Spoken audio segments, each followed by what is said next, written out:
friends, welcome back to the channel. So a little while ago I put in my community tab here on Booktube or YouTube, and I also put it in my Instagram feed, any questions that you guys have. We haven't done a Q&A in a little while, and we're not quite at 700 subscribers yet, but we're gonna do a Q&A anyway. I think everyone enjoys Q&As for the most part, getting to know a little bit about the person behind the Booktube channel, and I have quite a few questions to answer, so let's get right to it. So just like in my last video, of course, I have my cranberry juice with me. I've been really suffering with my allergies lately, like I said in that video as well, so I'll probably be stopping to take a drink every now and again. So let's jump right in here because we have quite a few questions. So my friend Pax Panic, so anybody who has asked a question that has a Booktube channel, I'm going to shout them out and put their Booktube channel down below. Make sure you go follow them. I have made so many amazing Booktube friends here. I have to say, it is really the best community, so thank you guys for asking questions. So Pax asks, what book do you think the whole world should read?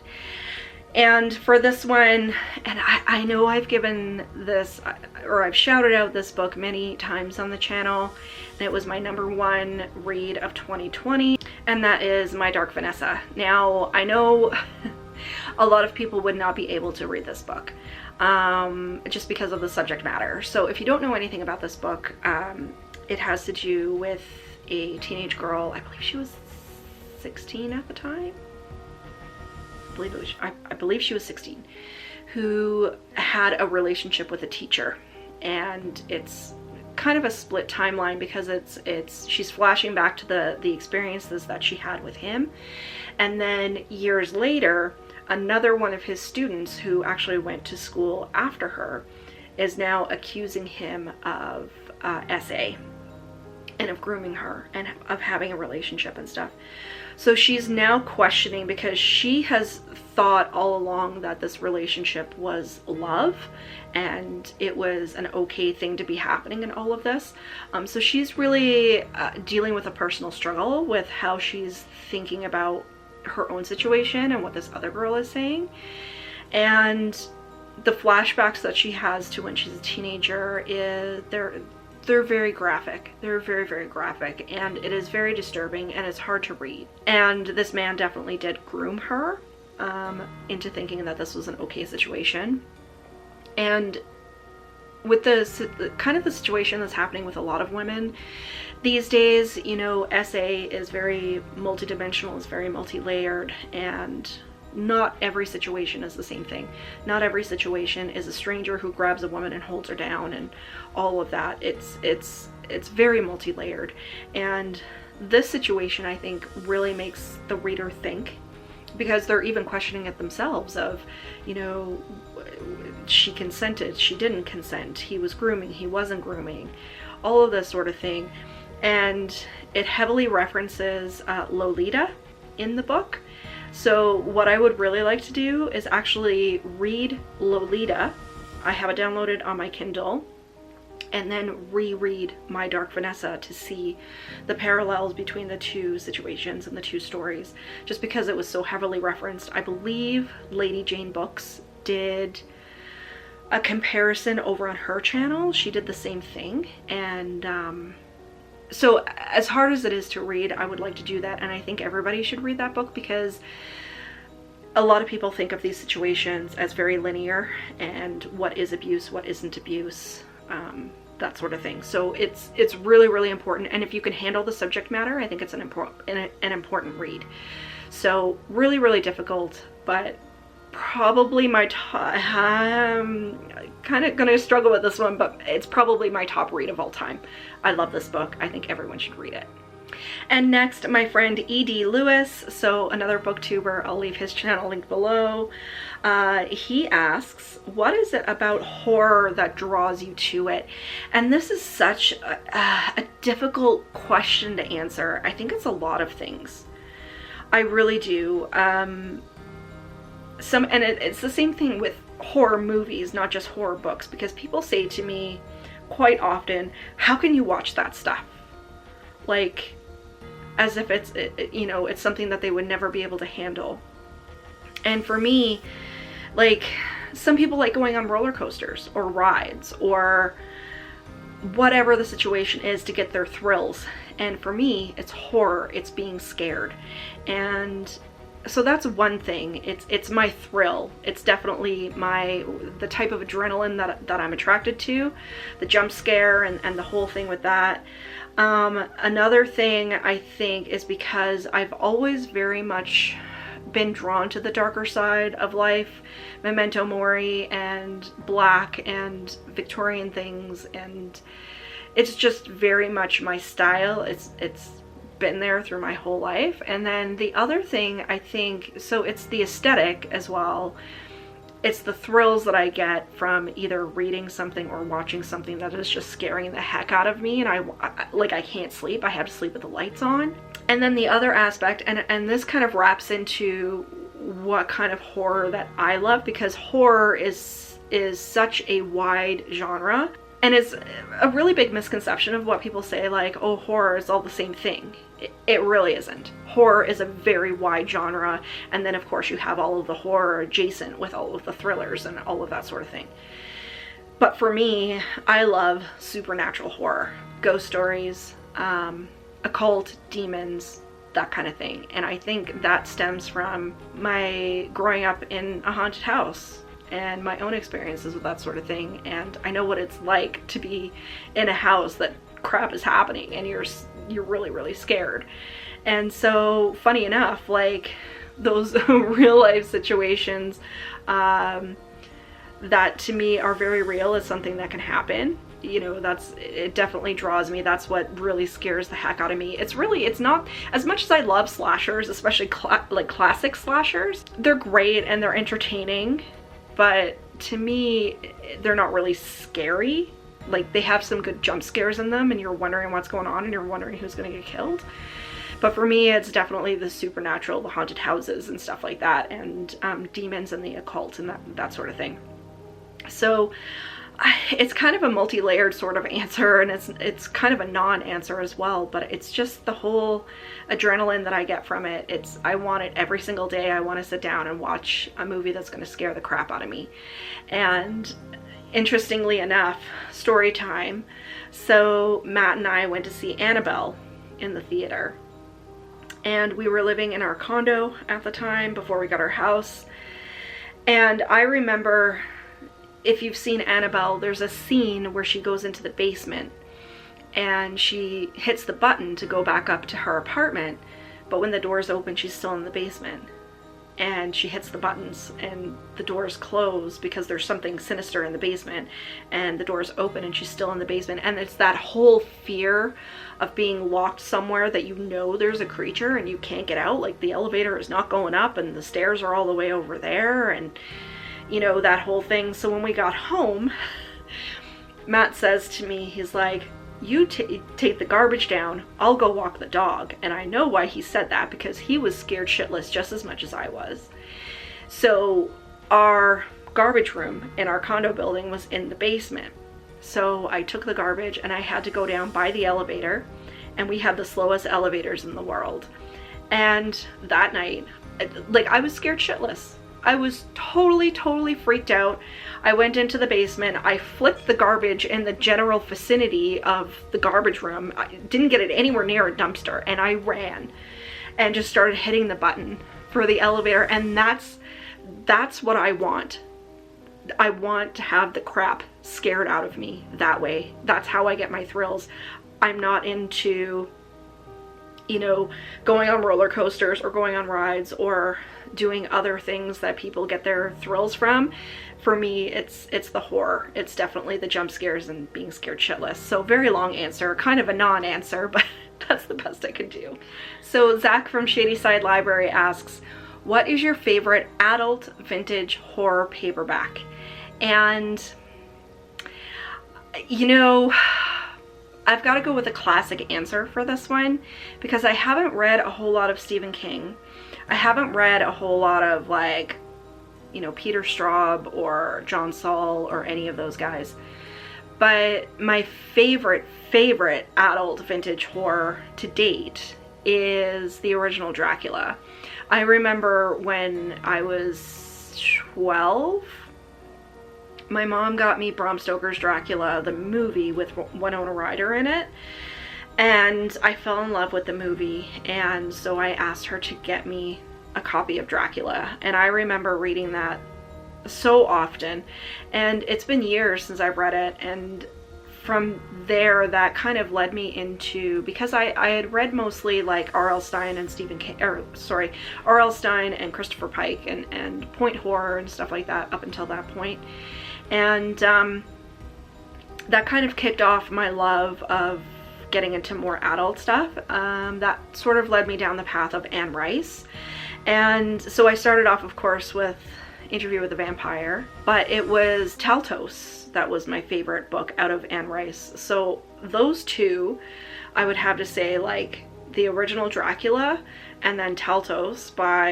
Anne Rice, were they really stick out in my head above and beyond anything else.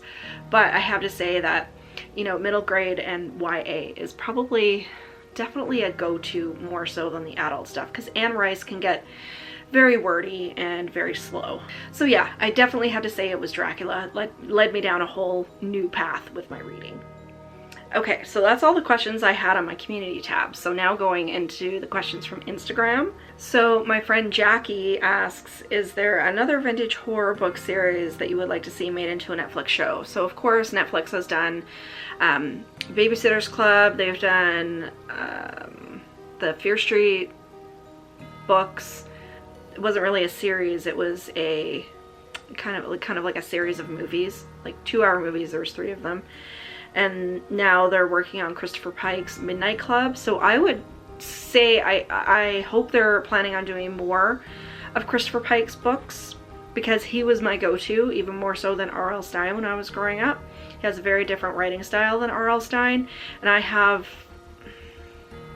thoughts about the Fear Street series and what they did there, but that's a discussion for another video. So I would have to probably pick Nightmare Hall, which is a spin-off from the point horror series, and I think that would be great because it's a little bit older kids, like they're in college, and you know, the whole series would revolve around Nightingale Hall, which is a dormitory, and they call it Nightmare Hall. So I think I would really like to see that one.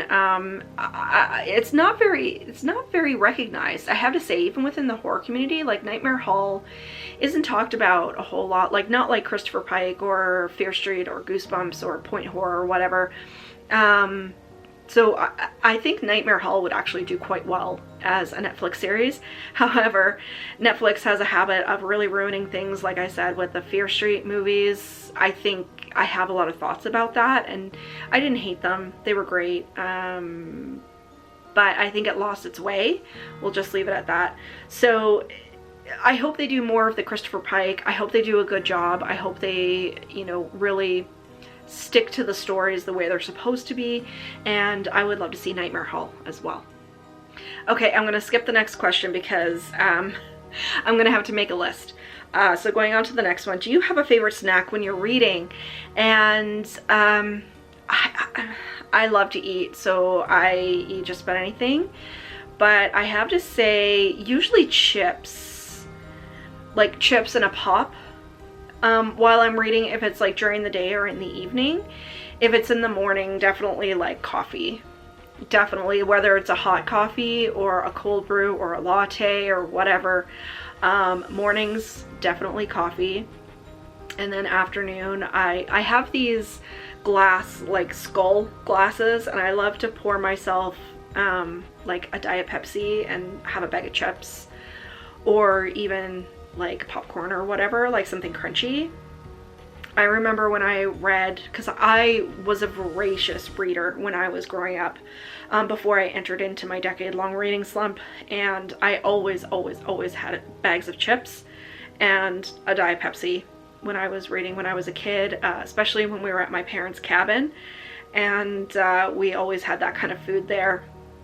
So it's very comforting for me to sit down with that particular snack and a book. But I do like to have other things, like I like to have tea and dates.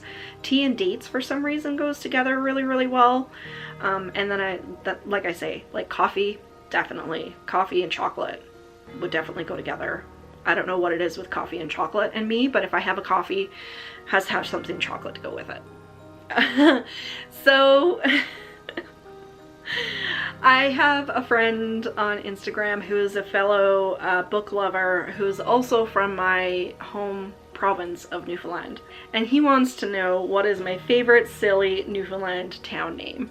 And I know why he asked this, because there's probably a specific one that he's waiting for me to say. So my wonderful island of Newfoundland, which I love dearly, has some pretty weird names. So there's Come By Chance, there's Blow Me Down, there's Spread Eagle, and then there's this one. So nobody really even knows, like there's thoughts of where that name came from, but nobody even really knows. And they even have a captain that's the mascot for that town. So I mean, I love them all. I love them all equally, but if anyone ever asks about Newfoundland, that's the one that's the one I always tell them about, because, you know, I don't even know if I can say that word on YouTube, so I'm not going to say it. But that is an actual town in Newfoundland, along with Spread Eagle, Blow Me Down, and Come By Chance. So there you go. I don't know. We Newfies, they must have been drunk when they named the town. That's all I can say. Every single time I do a Q&A, I always get this question, where did you get your style? And I don't really know. All I can say is, again, like for my love of horror, like I love everything that's the darker side of life, everything that's a little bit more macabre. And when I was growing up, I loved anything that was from the Victorian or Edwardian periods, you know, lace and big skirts and that sort of thing. So like this kind of Victorian Gothic sort of style with the lace and the big bell sleeves and everything. It just really sticks with me, and I don't know where it came from. All I can say is probably that, you know, I grew up in a really old place, and we watched shows like Road to Avonlea and Anne of Green Gables and stuff like that, where they did have a lot of lace and big skirts and everything. And so it was kind of a culmination of my love of that period. And of course I grew up in a Victorian, and then it kind of, you know, went over into my love of the dark and the macabre and black and all of that. So like both of it together, and then it just kind of went from there. And I honestly don't know where it came from. I don't know. Because like my parents aren't like it. My brother is straight-laced and vanilla. And it's me. That's all I can say. Maybe it's from a former lifetime. Maybe I lived during the Victorian period and in a former life, and that's where it comes from. So I can't tell you. I'm not really too sure. And my good friend Em from Em's Book Nook, I'll leave her channel link down below. She asks, who has made a great impact on your life, and how/why?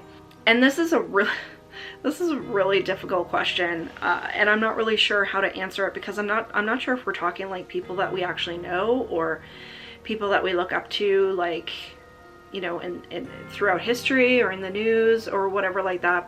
But I have to say, and I know this is kind of cliche to say, but I have to say my mom, probably.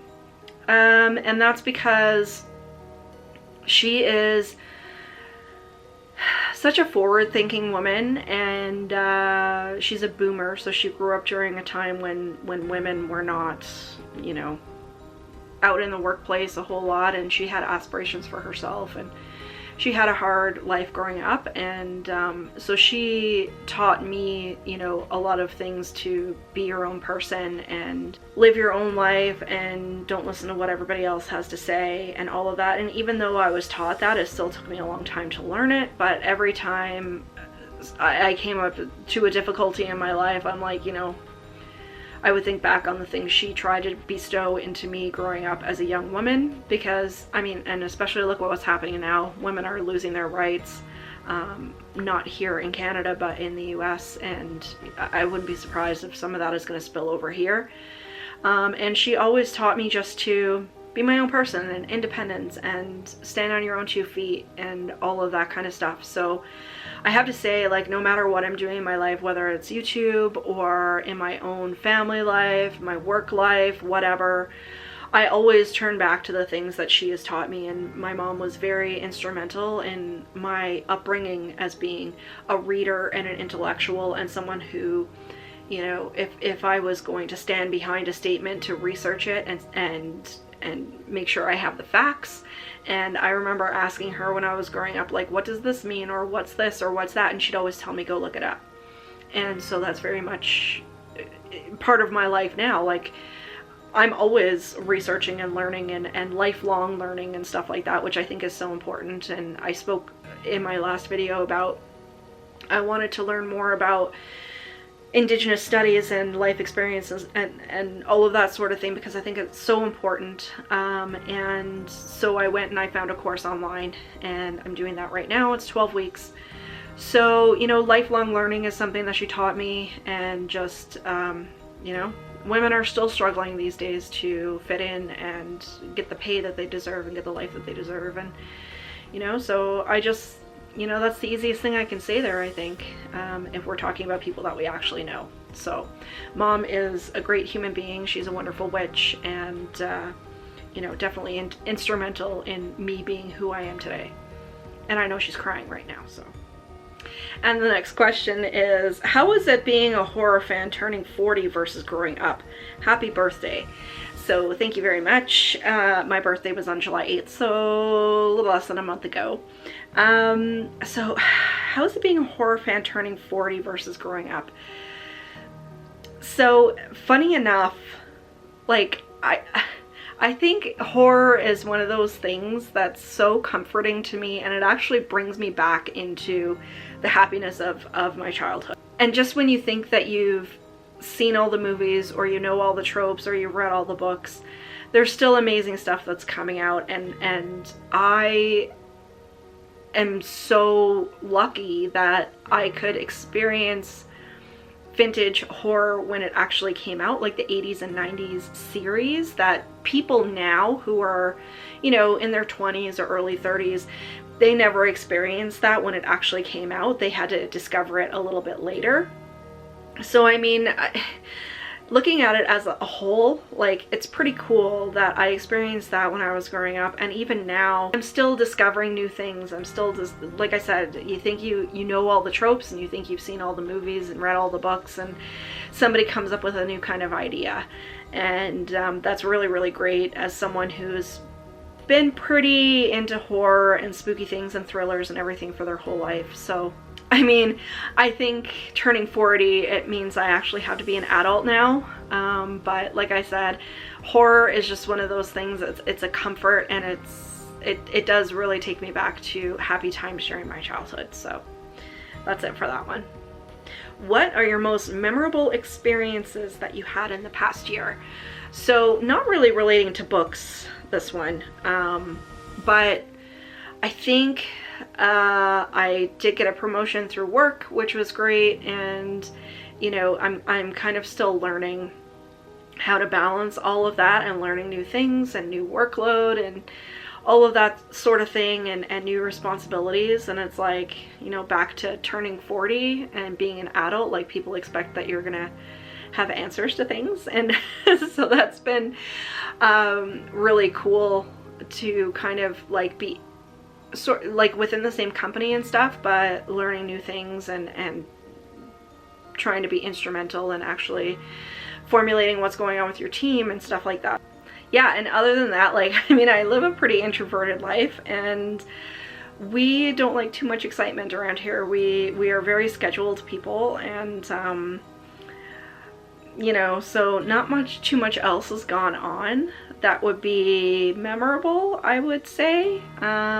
We just live the day-to-day, and we're pretty, you know, we kind of fly under the radar in our personal lives. But so I'd have to say that getting that promotion at work was probably the biggest thing that's happened in the past year.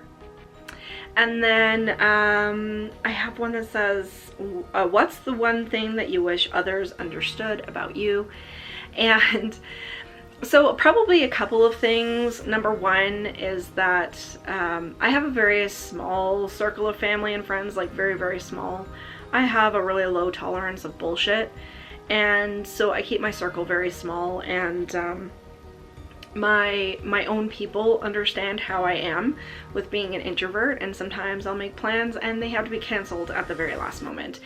I also live with mental illness as well. I have something called bipolar type 2 disorder, and I also have something called OCPD, which is a personality disorder. So you know, when I meet people outside of my group, I really wish people would understand that introverts work a little bit differently than a lot of other people, I guess I'd have to say.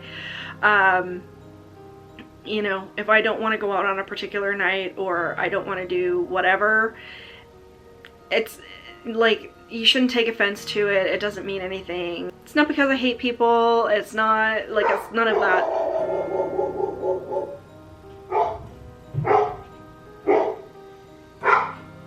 And then the other thing is that I don't know why people think this. I don't know if it's just because I have an amazing resting bitch face, but I'm not scary. I'm very passionate about my job and my work, and I get passionate about things that I care about, and social justice and all of that sort of thing. And I'm not scary. I've had, for years, people come up to me that have worked with me, and they're like, you know, when you first started, I was really, really scared of you. Like, I just don't understand it. And it's not like I just got it at one company or through one group of friends. It was like different people telling me this, and I'm like, I'm not a scary person. I'm really not. I don't know if it's because of the way I dress, or that I have a good resting bitch face, or that I'm passionate about my work, and like I said, I have a low tolerance for bullshit. So it could be that, but I think that would be the two things I wish people would understand a bit more about me. Number one, I am an introvert. I'm not gonna be into going to Stampede or out drinking or stuff like that, and people just have to understand that and respect that. And the other thing is, I'm not a scary person. I'm really not. And the next question is my first introduction into horror. So I've answered this a couple of times on the channel, but since we have some new people here, I'll answer it again. So I remember I had, and a lot of people, this was kind of one of their first introductions. My battery is going to die any second. But there's a Learn to Read book, or I Can Read book, that has the story of the girl with the green ribbon around her neck, and of course she takes the ribbon off and her head falls off. And I read that in about grade 1, and I thought it was hilarious. So there was that. Growing up in a haunted house, and I didn't really consider it scary at the time, but I think it was the reaction of other people that was kind of my first reaction to horror and telling ghost stories and stuff like that. And the other thing that was, I think was really instrumental, was I watched this show that was called In Search Of. It was hosted by Leonard Nimoy. It started in the 70s and ran through the 80s, I believe. And it was about like haunted houses and the Grim Reaper and screaming skulls and ghost ships and all of that sort of thing. And so very mild, but I started watching that when I was super young, like maybe 4 or 5. And so I think kind of that rounded out sort of my whole life experience as a kid. And of course I loved Halloween and all of that. So I think those specific things were my first introduction into horror, and then I just wanted to be spooky all the time. Okay, I need to go charge up my battery, and then I'm going to come back and answer that one question that I had to skip because I have to go make a list.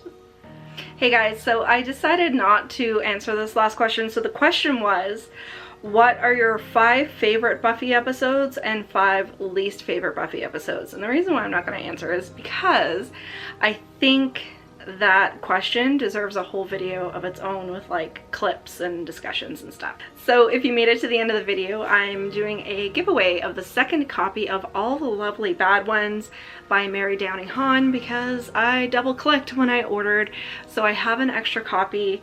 If you guys would like to be entered into the giveaway, of course, there's no giveaway announcement. It's right at the end of the video. So if you guys have watched all the way through, thank you so much, because it's because of you guys that this video gets reach. And you know, you got to make sure to watch it all the ways through if you want to support the content creators. So if you want to be entered to win a copy of All the Lovely Bad Ones, just let me know down below. This is only going to be open to Canada and the US, and we'll do an international giveaway probably when we hit 1,000 subscribers. So if you would like to be entered to win this book, just let me know down below. Comment in the comment section, Mary Downing Hahn, and you will be entered into the giveaway. And I'll leave it open for a couple of weeks and then do a drawing and get this shipped out to you. So thank you so much for watching the video all the way through. If you enjoyed it, please make sure to give me a thumbs up. Leave me a question or a comment down below, because you know I love chatting with you guys. But until next time, stay spooky, everybody. Bye.